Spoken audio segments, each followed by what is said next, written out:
Olá, amigos aqui do Revolução Industrial Brasileira e do canal do Professor Paulo Gala. Mais uma vez, essa nossa joint venture, essa nossa participação conjunta dos dois canais, vai trazer para você um tema aí da atualidade econômica brasileira. A nossa taxa Selic, a taxa básica de juros, chegou à sua mínima histórica, 4,25%. Essa decisão foi tomada pelo Banco Central na semana em que nós estamos aí gravando essa conversa. Eu vou perguntar ao professor Paulo Gala. Afinal de contas, né, nós temos uma Selic bom juro baixo, né, porém um spread bancário ainda muito alto, uma atividade econômica muito reduzida, né, muito deprimida, e certas, né, contingências aí, quer dizer, uma necessidade de financiamento da economia muito grande, o crédito privado vem, mas não vem, o crédito público não vem, apesar do juro estar baixo, um endividamento que pode mexer com a questão do teto fiscal, ou seja, todo um conjunto de problemas bem complexos aí que eu vou embrulhar, empacotar numa fita vermelha e passar para o Paulo Gala. Paulo, a palavra é sua. Obrigado pelo presente, Fausto. Eu vou desembrulhar ele aqui aos poucos, até porque é um presente que eu gosto, né? E faz parte do meu dia a dia ficar desembrulhando esses presentes, né? Bom, a primeira coisa que assim, eu queria registrar que eu trabalho no mercado financeiro, dou aula de economia, estou nessa praia, né? Desde os anos 90, né? Mais rigorosamente, eu comecei a estudar economia em 1994. Veja só, Fausto, desde o ano da graça de 94. E eu cresci ouvindo dizer que o Brasil não poderia ter juro baixo, que seria uma coisa impossível, que se o juro no Brasil fosse muito baixo, todas as pessoas morreriam, que teria uma onda de apocalíptica na economia brasileira, né? Começou nos anos 90 que o juro real nunca poderia cair abaixo de 10% no Brasil, né? Eu sempre achei meio absurda essa ideia, porque eu olhava todos os emergentes, inclusive os piores do que o Brasil, e eles tinham taxas de juros menores, né? Depois, nos 2000, mudou para taxa de juros nominal abaixo de 10%. Nunca o Brasil poderá ter uma taxa de juros nominal abaixo de 10%. Aí a taxa veio para 7, na era Lula e Dilma, agora veio para 7, para 6 e veio para 4,25, né? E nada aconteceu, né? Então, isso só para registrar que realmente os economistas não entendem nada de economia, né? Porque o que eles falavam que não poderia acontecer, aconteceu, e o que eles falavam que ia acontecer se o juro fosse tão baixo, não aconteceu. Então, de modo que, muito cuidado com os economistas, né? Aí o segundo ponto que eu acho importante é entender por que os juros veio para 4,25, né? E agora, como todo bom economista, eu vou contar a história do que aconteceu, né? Porque é sempre mais fácil você contar a história de algo que já ocorreu, né? Do que, como diz um amigo meu, fazer previsões é muito difícil, especialmente em relação ao futuro, né? Então, vamos falar Eu vou adotar para minha vida essa daí, mas pode prosseguir. Então, vamos ver o que aconteceu. E aí tem um debate legal, que é um debate público importante, né? Porque o governo fala assim, tá vendo, agora com o rigor fiscal, com o teto do gasto, finalmente a gente trouxe os juros para baixo, então é um grande mérito desse governo, porque ele aprovou o teto do gasto, esse governo está sendo restritivo, e por isso o juro é baixo graças a esse governo. Acho que assim, isso é uma meia-verdade, né? O que é a meia-verdade que está certa é que nunca, eu acho, a gente teve uma política fiscal tão restritiva no sentido de contrair gasto público, né? Realmente o gasto está, apesar de a gente ter um déficit nominal que está girando aí entre 100 e 130 bi, o ano passado foi um pouquinho melhor porque vendeu os postos de petróleo, mas apesar da gente estar com déficit, no delta o gasto público não está injetando demanda na economia, na variação. Então a gente está realmente com uma política fiscal muito restritiva. E é do livro-texto básico de economia que quando você tem política fiscal restritiva, você tira a demanda da economia, né? Se você tira a demanda e ninguém mais comparece com demanda, a economia fica deprimida. Se ela fica deprimida, tem desemprego, não tem inflação e o juro é baixo. Então, nesse sentido, realmente a política fiscal restritiva está contribuindo para o juro baixo, mas ao mesmo tempo ela está meio que matando o paciente, né? Porque a gente está numa situação meio de paz dos cemitérios, né?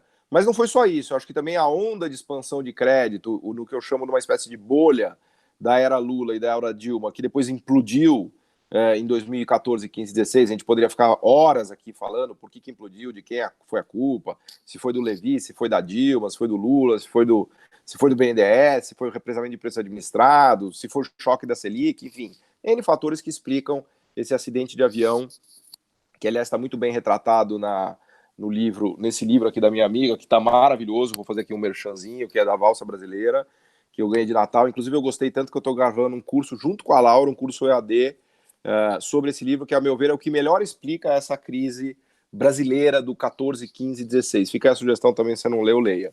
Eu vou, além de dizer para você que vou ler o livro, vou também já fazer um convite público à professora Laura Carvalho para que possa ser entrevistada aqui, tal como você é entrevistado regularmente, aqui no Revolução Industrial Brasileira. Vou aproveitar também, já juntando com o Jabá, fazer o convite. Pode prosseguir, Paulo, obrigado. Boa, boa. Aliás, recomendo fortemente. Vou falar para ela, ela é minha grande amiga. A gente dividia a sala na GV, até para você ter ideia. Logo que ela voltou para o Brasil, depois do doutorado lá que ela fez na New School, ela ficou um pouco na GV, depois foi para a USP e virou professora titular. Mas, então, e ela retrata muito bem na valsa brasileira essa implosão da economia brasileira, né? O fim do que ela chama de milagrinho, que na verdade foi o Baixa que cunhou esse termo, né? Então, quando a economia implodiu, ela meio que morreu, né? O desemprego estourou, foi para 13%. Então, a gente vem de uma implosão econômica no 2015 e 2016. E essa implosão econômica criou uma espécie de depressão na economia brasileira, uma espécie de estagnação. E essa depressão e estagnação da economia brasileira fez com que a inflação caísse muito, né? Não fosse o choque da carne no ano passado, não fosse a greve dos caminhoneiros no ano retrasado, a inflação teria fechado praticamente em 3%, o IPCA em 3% em 2019 e 2018. Então a inflação está muito abaixo da meta, o que mostra que não há pressão de demanda nenhuma na economia brasileira, né?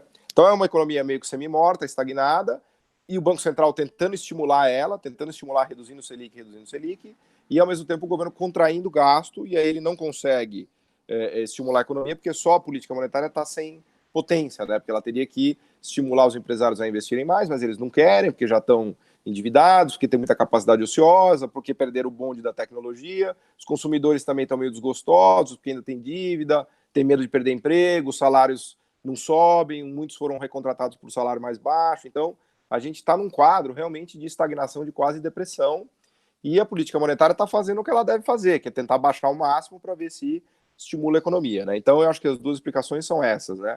O teto do gasto e a política fiscal restritiva, sem dúvida, que tira a pressão, né?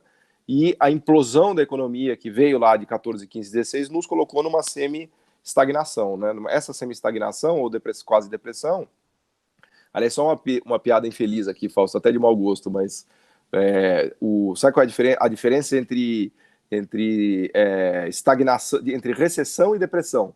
Recessão é quando o seu amigo perde o emprego, depressão é quando você perde seu emprego, né? Então, a gente está realmente numa situação dramática, né? Estou fazendo piada de coisa triste e grave aqui, mas o fato é que o Brasil continua sem crescer, a gente provavelmente vai completar o 4º ano de estagnação da economia brasileira, né?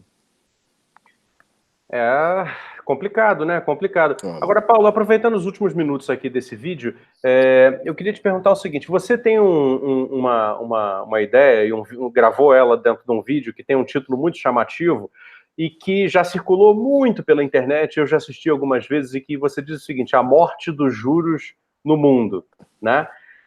No seguinte sentido, depois da crise de 2008, né, houve esse programa chamado Quantitative Easing, né, traduzido como afrouxamento monetário, que é basicamente uma injeção de liquidez nos mercados do mundo através de taxas de juro cada vez mais baixas, a um ponto em que chegaram a ser negativas, né? Assim, é uma coisa meio inacreditável. Imagina você que está nos assistindo, você vai tomar um empréstimo para comprar um carro e toma lá 10 mil reais, compra seu... Eu sei que não é 10 mil reais, tá? Eu tô só fazendo a conta. Toma 10 mil, compra seu carro. No final do tempo, você paga 9.900 ao banco. Isso são juros negativos. E isso está ocorrendo no mundo hoje em dia. Quer dizer, como é que se enquadra, então, essa nossa realidade de juros a 4,25, juros básicos, né? Não estou nem falando do juro com o lucro do banco, que é o spread, né? Mas como é que se enquadra isso nesse cenário da morte dos juros que você já comentou tantas vezes, o Paulo? Foi ótimo você ter mencionado isso, porque na verdade a morte dos juros no Brasil é filha da morte dos juros no mundo, né? Também pelo fato dos juros estarem muito baixos no mundo, isso pressiona também a taxa de juros aqui para baixo, porque a gente consegue atrair capitais com uma taxa de juros muito mais baixa do que no passado, né? Porque o importante é sempre você olhar o diferencial de juros do país emergente e do Brasil em relação ao país rico. Mas esse ponto é legal a gente explorar mais, Fausto, porque tem muita gente que acha que foram os bancos centrais que causaram esse juro zero ao fazer uma injeção maciça de liquidez, né? E é verdade que eles causaram, no sentido que eles colocaram muito moeda, eles imprimiram mais de 10, para você ter ideia, quase 15 trilhões de dólares foram impressos, na impressão monetária de verdade, desde que a crise de 2008 estourou, né? Tô falando do Banco Central europeu, inglês, japonês, chinês e americano, tá? A pergunta que a gente tem que fazer é, mas por que eles reduziram tanto a taxa de juros e por que a economia não responde? Porque o drama do Banco Central é justamente tentar controlar a inflação e estimular a economia. Como não tem inflação e a economia está morta ou estagnada, ele vai baixando os juros até onde ele conseguir. Então ele baixou, a economia não reagiu, ele zerou o juro. E a inflação não veio, né? Ao contrário do que todo mundo acredita, que aprende, até brinco na escola de economia, na graduação, você aprende metade das coisas estão erradas, né? A principal delas é que a impressão monetária causa inflação, né? A impressão monetária causa inflação sob determinadas condições, né? Que não são as condições do mundo, né? Que está aí depois de 10 anos estagnado. Então, e a resposta, brevemente, a gente poderia até explorar isso em outro vídeo, é que o mundo rico atingiu uma situação de endividamento nunca antes vista. Hoje a dívida mundial dos países ricos, pública e privada, passa de 250 trilhões de dólares, para você ter uma ideia, Fausto. Nunca as empresas, os consumidores, as famílias estiveram tão endividados no mundo rico, tá? Pensa na família americana clássica. Ela tem uma casa, mas tem um mortgage, que é a dívida, o valor da casa. Ela tem um carro, mas tem uma dívida que é o valor do carro.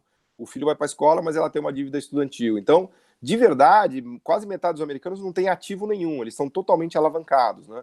Porque na medida em que o crescimento fraquejou lá, principalmente pós 1990, e com o avanço da Ásia, né, que a gente vê naquele filme, acho que eu já até te falei da fábrica americana, claro. Os americanos foram realmente, a classe média americana foi destroçada pelos asiáticos, né? Então o americano não tem mais aquele American Dream de ter aumento de salário, ter uma casa linda no subúrbio e aumento de produtividade, né? Na verdade, ele tá apanhando do asiático agora, e a única coisa que ele faz é conseguir se endividar.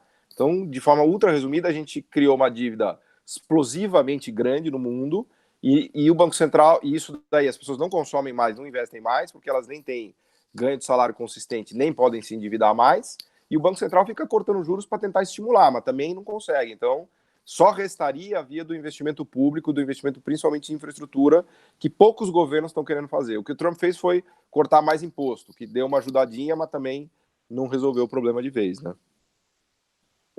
Trazendo de volta para o nosso caso brasileiro aqui, nossa casinha, né? Se só o investimento público vai, né, mobilizar alguma coisa, a verdade é que, bom, demanda por investimento público não falta, né? Temos um país aí onde só 12% das rodovias são pavimentadas, para ficar num único dado, né? Afora toda a questão de saneamento, moradia, etc.